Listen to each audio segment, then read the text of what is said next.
Pain point काय आहे हा विचार तुम्ही करा आणि त्याप्रमाणे सोल्युशन द्या.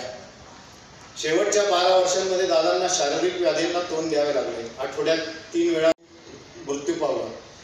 त्यावेळेस देखील दादांनी अत्यंत संयमाने आणि शांतपणे संकटाला सामोरे गेले. त्यांच्या आयुष्यात He was always curious to know what's happening, why this, why not this. He's been always curious. मी तसेच एक व्यक्तिमत्व आपल्यामध्ये.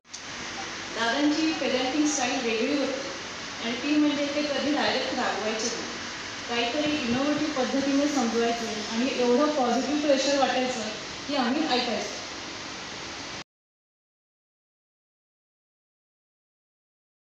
पाहिला असेल कधी त्यांच्या अंगावरती कुठलाही दागिना दिसले नाही.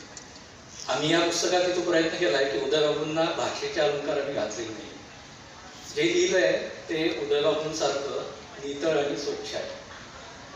व्यक्ती हॉल में एंड में जो बैठे हुए हैं वहां से उदय बाबू की जिंदगी शुरू हुई थी और वो करते करते आज यहाँ तक पहुंचे हैं.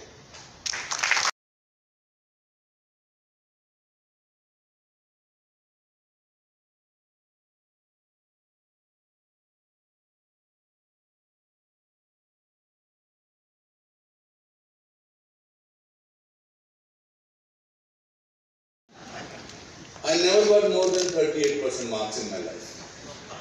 Never. Let's do a small exercise. आप में से 50% से ऊपर मार्क्स किसके आए? मेरा हाथ खड़ा करिए. फेल होता है, इंसान फेल नहीं होता है. मैं अच्छा आदमी हूं कि नहीं? अरे आप अपने लिए पहले अच्छे बनिए, तभी आप दूसरे के लिए अच्छे बन सकते हैं.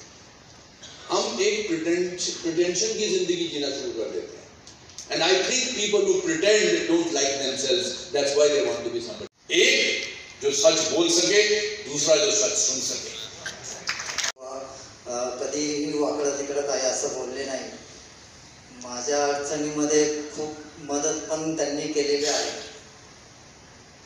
What was the greatest quality of his as a person, according to you?